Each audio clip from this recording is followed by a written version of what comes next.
What's going on, everybody? We have our first night of recaps of the best week in golf, and it is living up to expectation, I think. Ron Newkirk here with John Krafik, as always. What's going on, bud?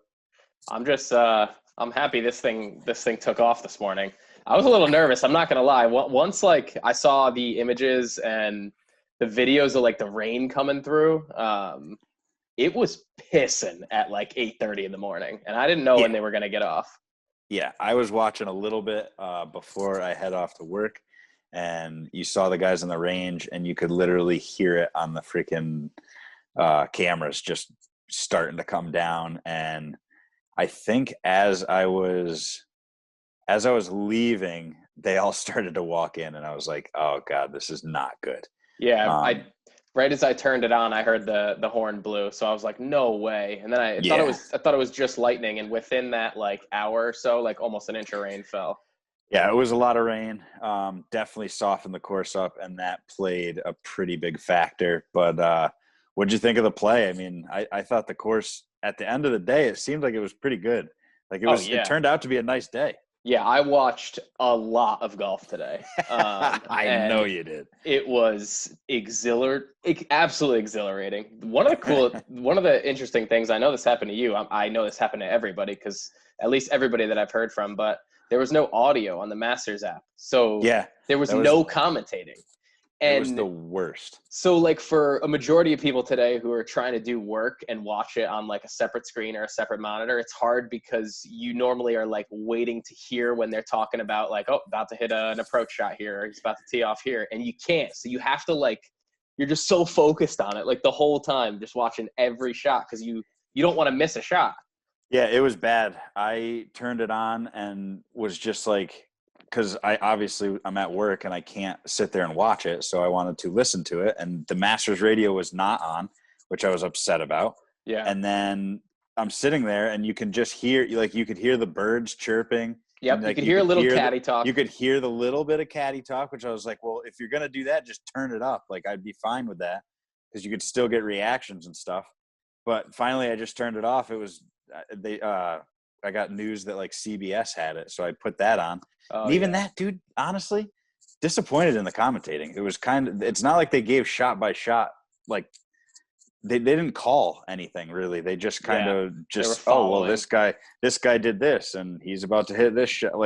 It was subpar. I don't know who that lady was, but she was not good. Yeah, not good. But not to take away from, obviously there was so much good golf, and it started with Tiger. Obviously the two storylines early were Bryson and Tiger, but Tiger just put together a just perfect round. It was so fun to watch. He was in such control of the golf ball. He was moving it left to right. He hit some stingers. He was holding off some irons. Good wedge game. Putted well. He honestly he left 2 or 3 strokes out there. But he was just flawless, bogey free, 4 under, 68. His best start ever at the Masters. Yeah, that's what I was just going to say. I think my wife actually told me that this was in 105 rounds or something like that. This is his first bogey-free round in 105 rounds at the Masters or something like that. Yeah, at Augusta. First bogey-free round. Think about 105 rounds at Augusta. Think about how many times he's played there. That right there is ridiculous. And and he's Tiger Woods. No, I know. It's ridiculous that he hadn't had a bogey-free round in that long. Well, his 5 wins, he's had 4. His first rounds, he shot 70. He shot 70 4 times, and he shot 74 and went on to win the 5th time. So, which is but that also that talks about obviously why the numbers were so loaded. You have Paul Casey go out, shoot 7 under. Unbelievable. I mean, you said you watched so much golf today, but you have no idea how Casey did. You probably didn't see one shot of his. No, all the featured groups, dude. Well, because it was. I should have said I watched for the morning. All I did was watch. I watched every shot Bryson took and every shot Tiger took. Yeah, and so those two groups, which is sick. I was dialed in on the featured group, and the minute that started to turn, I had the 4 screens going. I was watching. I was watching Wolf. I was watching Amen Corner. I was watching. Then I got to the afternoon. I picked up on pretty much everybody, but but Paul Casey, Webb Simpson. wild to see him up there. Did you see him today? I Have you saw seen that beard? Oh yeah, I saw the beard in his press conference. That thing is sick. Dirty. Yeah, he's awesome. It is sick. How about Xander Schofley too, going 3 under in the first 3 holes and then diving back down to like even and then finishing at 5 under. Crazy. He had a nice. That was a crazy round that he had. Yeah. That's it. A lot of guys, I mean, that's what it was. It was soft. You saw a lot of shots into greens, plugging and sticking. A lot of shots that you normally see at Augusta that guys can't get away with that are gonna when it does firm up, and just with the way that the greens are formed is they're not gonna hold, and they're like that shot DJ hit on 2 today. I don't know if you saw that. I didn't see that. No. He eagled 2. He hit a ball on 2 that like from 200 yards out that just stuck like 6 feet from the pin. It was insane. Yeah, I saw a couple of those that either they hit the green and would have flew like off in the back that held some, you know what I'm saying? Like there was just, it was very receptive. The greens were definitely nice to hit on in the afternoon. I would imagine. 'Cause listen, they didn't even finish, and you have Justin Thomas at -5 through 10. You have Wolf, your boy, -4 through 11. Yeah, he looked good. Scott and Fratelli, both through 10 at -4. You got some guys that have to finish their round, and if they get hot and then go into their next round, we could see some high scores, I think. Yeah, I wouldn't be surprised if Casey isn't the leader after 1, especially with these guys going off in the morning. You got JT in the morning early. Like it's going to be that quiet still. Yeah, it's going to dry out, but the wind's not cooking. Like they got the sub air going. The course is these greens are going to dry out more, but it's still going to be gettable in the morning. And these guys are all going to go out, finish, and then jump, I think, right back on. So yeah, because you say sub air, everybody talks about the sub air, and that it doesn't like firm the greens up. No, but it does from specifically. From what I'm hearing, it makes it playable. No, from what I'm getting at. So it's not going to be like, oh, we're turning the sub air on and it's going to be nails tomorrow. Like you're going to get pretty much the same conditions as you are at the end of the day today as tomorrow morning. So I think as long as those guys can kind of keep steamrolling, I think you're absolutely right. And Casey's not going to be the leader, which is wild. I don't think my -11 is going to hold up for the finishing score. I know, right? I expect it to bite at some point. It sounds like there won't be any wind tomorrow, but there's going to be some different winds at this weekend. And today was very inviting too. There were a lot of nice pins, I thought. It looked very scoreable. Like it felt very scoreable, at least where these guys were. Not like there were a lot of balls that just fed towards pins, which was. Well, I mean, all right, we got to talk about it. Mr. Bryson DeChambeau. Did you were you following it all? Yeah, I saw him. What do we got to talk about? I mean, we only said it was the biggest storyline in golf heading into this weekend. Yeah, I'm nervous. He played shit and he's still -2. The guy's unbelievable. Crazy. It was crazy, dude. As much as I dislike him, I can't emphasize how much I respect him and what he's doing for the game. Because it is remarkable. If you think, like, everybody is so just dialed in on how far he can hit the ball and all this stuff, but nobody realizes how absolutely disgusting he is with his wedges and his putter. Like, he is so nasty, and he looks so stupid doing it. Like, he's got that straight arm and, like, the straight – like, he looks like an idiot doing it. Like, if I saw somebody on the course, like, as a 17 handicap looking like that, I'd be like, just get away. Like, that'd be the guy in jeans that you just don't want to be paired up with. He looks absolutely stupid.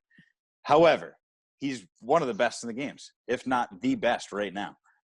Yeah, so it was really interesting to follow him because obviously, you know, so much anticipation. He's gonna break Augusta, everything like that. He starts on the back, and I'm watching. Yeah, and I saw this too. His first the 10th hole was ridiculous.